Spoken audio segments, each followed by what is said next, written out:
রাম মন্দিরের হাওয়া সারা দেশে লেগেছে। তখন থেকে হিন্দু জাগরণ হয়েছে। আন্দোলনের বিরুদ্ধে যারা ছিলেন তারা অসফল হয়েছেন। রাম মন্দিরের সঙ্গে রামনবমীর শোভাযাত্রার বিস্তার বাড়ছে। আর যারা হিন্দু বিরোধী রাজনীতি করে এসেছেন তারা চমকাবার চেষ্টা করছেন। এতে হিতে বিপরীত হবে। রামনবমীর ক্রেসের কারণেই বাংলাদেশ না মুখ্যমন্ত্রী মমতা ব্যানার্জির প্রশ্নে কড়া জবাব দিলেন দিলীপ ঘোষ। বুধবার সকালে ইকো পার্কে প্রাতঃভ্রমণে আসেন বিজেপি নেতা দিলীপ ঘোষ। প্রাতঃভ্রমণ শেষে সাংবাদিকদের মুখোমুখি হন তিনি। সেখানে সাংবাদিকরা প্রশ্ন করেন, এবারে রামনবমী তা নিয়ে এত ক্রেজের কারণ কি? বাংলাদেশের না মুখ্যমন্ত্রী মমতা ব্যানার্জি। তিনি উত্তরে জানান, রাম মন্দিরের হাওয়া সারা দেশে লেগে গিয়েছে। তখন থেকে হিন্দু জাগরণ হয়েছে। আন্দোলনের বিরুদ্ধে যারা ছিলেন তারা অসফল হয়েছেন। কি বলছেন শুনবো। এরা আটকাতে গিয়ে আমাদের বাড়াচ্ছে।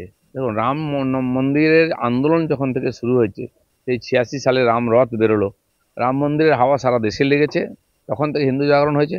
সেই আন্দোলনের বিরুদ্ধে যারা ছিলেন তারা অসফল হয়েছেন, হিন্দু সমাজ সফল হয়েছে, মন্দির প্রতিষ্ঠা হয়েছে, আত্মবিশ্বাস বেড়ে গেছে। তো রাম মন্দিরের সঙ্গে সঙ্গে এই রামনবমীর শোভাযাত্রার যে বিস্তার, এটাও বাড়ছে। তো এটা হিন্দু সমাজের মধ্যে একটা আত্মবিশ্বাস ফিরে এসছে।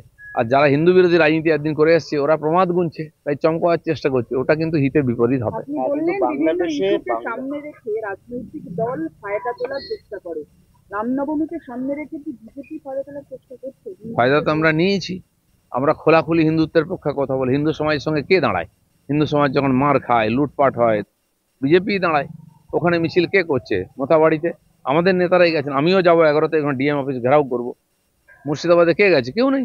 বিজেপি লোকেরা রাস্তা অবরোধ করছে। আর বাকিরা কার সঙ্গে আছে? সে তো মমতা ব্যানার্জির ভাষণ শুনেছি আর নামাজের ওখান থেকে। তো উনি ওখানে গিয়ে হিন্দু সমাজকে ধমকাবেন, মুসলমান সমাজকে উস্কাবেন। তার পরিণাম যা হবে আমরা জানি। সে হিন্দুকে বাঁচতে হলে তার নিজের থেকে নিজের সুরক্ষার ব্যবস্থা করতে হবে। এবার কি অ্যাডিং ইনসাল্ট টু ইনজুরি, সেটা কি বাংলাদেশের এই যে একের পর এক ভিডিও সংখ্যালঘু নির্যাতন, সেই জন্য কি নিঃসন্দেহে জেগে উঠলো? যে কথাটা আমি ব্যক্তিগতভাবে প্রথম থেকে বলে আসছি 10 বছর ধরে, যে পশ্চিমবঙ্গকে বাংলাদেশ বানাবার চক্রান্ত চলছে। আজকে সেটা হাতে হাতে দেখতে পাচ্ছি। ওপার বাংলায়ও দুর্গাপূজার মূর্তি ভাঙা হচ্ছে, এপার বাংলায়ও ভাঙা হচ্ছে। ওখানে কালী পূজা, লক্ষ্মী পূজার মূর্তি ভাঙা হচ্ছে, এপার বাংলায়ও ভাঙা হচ্ছে। আজ বাঙালিকে বোঝাতে হচ্ছে না যে একবার উদ্বাস্ত হয়েছে, আরেকবার হওয়ার মতো পরিস্থিতি, যেন আগের থেকে জাগো হিন্দু। তাই ওপার বাংলার যে পরিণাম, যে দৃশ্য, আজ তো কেউ লুকিয়ে রাখতে পারছে না কিভাবে হিন্দুর উপরে আক্রমণ হচ্ছে। অনেকে বলছেন সবার উপরে হয়তো হয়েছে রাজনৈতিকভাবে, কিন্তু দেশ বিভাজনের আগের থেকে তারপরেও লাগাতার হিন্দু বিতাড়ন, হিন্দু অত্যাচার আর হিন্দু পলায়ন শুরু হয়েছে বাংলাদেশ থেকে। এটা কাউকে বুঝিয়ে দিতে হবে না। তার জন্য মানুষের কাছে প্রতিবাদের কোনো জায়গা ছিল না। রামনবমীর শোভাযাত্রাটা আজকে ওদের কাছে হাতিয়ার, যেন পুরো হিন্দু সমাজ রাস্তায় নামবে, যে সামনে আসবে তার উপর দিয়ে হেঁটে যাবে। একই সঙ্গে তিনি অর্জুন সিং এর ওপরে হামলা প্রসঙ্গে বলেন, যেদিন থেকে অর্জুন বিজেপিতে এসেছে সেদিন থেকে ওর পিছনে লেগেছে। অর্জুন সিং এর স্ট্যান্ডও ঠিক করা উচিত। উনি বারবার এদিক ওদিক করেন, তবে পার্টি ওনার সঙ্গে আছে। ওর নামে 100টা কেস আছে। কি বলছেন দিলীপ ঘোষ শুনবো। দেখুন, যেদিন থেকে অর্জুন সিং বিজেপিতে এসছেন সেদিন থেকেই অর্জুন সিং এর পিছনে লেগে আছে। একবার এসপি 56টা গাড়ি নিয়ে তার বাড়ি গিয়ে অ্যাটাক করেছিল। তো ওটা ঠিকই আছে, বিরোধীকে রাখতে দেবে না, যার একটু তাকত আছে তাকে শেষ করবেন। অর্জুন সিংকে স্ট্যান্ড ঠিক করা উচিত। উনি এদিক ওদিক করেন, সমস্যা হয়ে যায় কর্মীদের পক্ষেও। কিন্তু ওনাকে টার্গেট করেছে ওরা, রাজনীতি করতে দেবে না। কিন্তু অর্জুন সিং লড়ে আসছে এসবের বিরুদ্ধে, পার্টি ওনার সঙ্গে আছে, যা করার আমরা করব। কিন্তু এই যে কঠিন সময় যাচ্ছে, অর্জুন সিং এর সমন পাঠানো হয়েছে, অ্যারেস্ট ওয়ারেন্ট কিছু হয়ে গেছে, উনি দিল্লিতে আছেন, মানে ওর নামে 100টা কেস আছে। তো সমনও এসছে অনেক আগে, বাকি আইনের লড়াই লড়ছে। এই যে ফলস কেস, রাজনীতিক কেস, এটা সবাই জানি আমরা, আর কোর্টও জানে। যাই হোক, কোর্টে লড়াই হচ্ছে, তিনি তো লড়ছেন, বাকিটা পার্টি লড়বে। রামনবমীতে কলকাতা, পশ্চিমবঙ্গ ইতিমধ্যেই 200টা মিছিলের আবেদন। গোটা কলকাতা শহর রামনবমীর পোস্টারে একেবারে ছেয়ে গেছে। অতীতে কোনো দিন এই ছবি দেখা যায়নি। অতীতে বিজেপি নয়, অন্যান্য রাজনৈতিক দলের তরফ থেকে অরাজনৈতিক সংগঠন, সনাতনী সংগঠন, ব্যাপারটা হচ্ছে, প্রথম থেকে আমি বলি, এটা হচ্ছে অরাজনৈতিক। এখন যে কোনো ইভেন্ট হলে সেখান থেকে রাজনৈতিক পার্টি লাভ নিতে চায়। আর যেহেতু এই রামনবমীর মিছিল ইত্যাদির সঙ্গে প্রথম থেকে বিজেপিও যুক্ত আছে, হিন্দু সংগঠন যুক্ত আছে, এখন অনেকে যুক্ত হতে চাইছেন, কিন্তু সমাজের তরফ থেকে এই উৎসব পালন হচ্ছে আর টিএমসি বাধা দেওয়ার চেষ্টা করছে। অলরেডি পুলিশ ধমকাচ্ছে, রাত্রেবেলা তুলে নিয়ে যাব, টিএমসির নেতারা ধমকাচ্ছেন। তো এই যে স্টেটমেন্ট দিয়ে কে গরম করছে হাওয়াকে? আর সবচেয়ে বড় কথা, হিন্দুদের কোনো সুরক্ষা নেই পশ্চিমবাংলায়, তাই তারা একত্রিত হতে চাইছেন। যে ঘটনা আমাদের চোখে আঙুল দিয়ে দেখালো মুর্শিদাবাদ আর মালদার, তারপর তো আমার মনে হয় সারা পশ্চিমবাংলার গ্রামে গ্রামে এরকম মিছিল বেরোবে। রাজ্যে বোমাবাজি মজুত প্রসঙ্গে দিলীপ বলেন, বাংলাতে বোমা তৈরি করে বাংলাদেশে পাঠানো হচ্ছে, এরকম অভিযোগ এসেছে। এত পুলিশ কেন ব্যবস্থা নিচ্ছে না? কি বলছেন দিলীপ ঘোষ, আর শুনবো। বাজি মজুদ তো পরে হচ্ছে, আগে তো তৈরি হচ্ছে। কোথায় বাজি তৈরি হচ্ছে ওটা দেখার দায়িত্ব নেই পুলিশের? বোম বন্দুক তৈরি হচ্ছে গ্রামে গ্রামে, কারখানা তৈরি হচ্ছে, মুঙ্গের থেকে চলে এসছে বদমাশরা, এখানে এসে কারখানা খুলেছে, এটা দেখার পুলিশের? এটাকে আমরা দেখবো নাকি?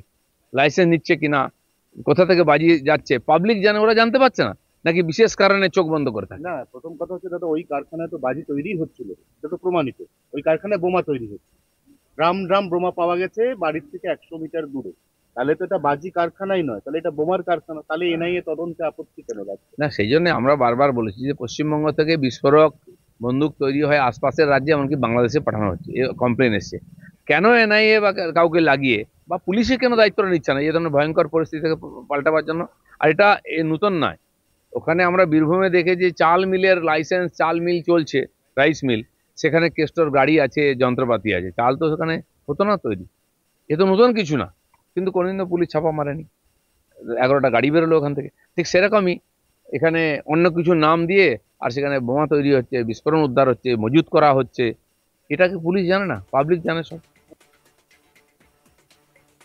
এদিন দিলীপ ঘোষ আরো বলেন যে রাম মন্দিরের হাওয়া সারা দেশে লেগেছে, তখন থেকে হিন্দু জাগরণ হয়েছে। আন্দোলনের বিরুদ্ধে যারা ছিলেন তারা অসফল হয়েছে। রাম মন্দিরের সঙ্গে রামনবমীর শোভাযাত্রার বিস্তার বেড়েছে। আর যারা হিন্দু বিরোধী রাজনীতি করে এসেছেন তারা চমকাবার চেষ্টা করছেন, এতে হিতে বিপরীত হবে। কি বলছেন শুনবো। না, এরা আটকাতে গিয়ে আমাদের বাড়াচ্ছে। দেখুন, রাম মন্দিরের আন্দোলন যখন থেকে শুরু হয়েছে, সেই 86 সালে রাম রথ বেরোলো, রাম মন্দিরের হাওয়া সারা দেশে লেগেছে, তখন থেকে হিন্দু জাগরণ হয়েছে। সেই আন্দোলনের বিরুদ্ধে যারা ছিলেন তারা অসফল হয়েছেন, হিন্দু সমাজ সফল হয়েছে, মন্দির প্রতিষ্ঠা হয়েছে, আত্মবিশ্বাস বেড়ে গেছে। তো রাম মন্দিরের সঙ্গে সঙ্গে এই রামনবমীর শোভাযাত্রার যে বিস্তার, এটাও বাড়ছে। তো এটা হিন্দু সমাজের মধ্যে একটা আত্মবিশ্বাস ফিরে এসছে।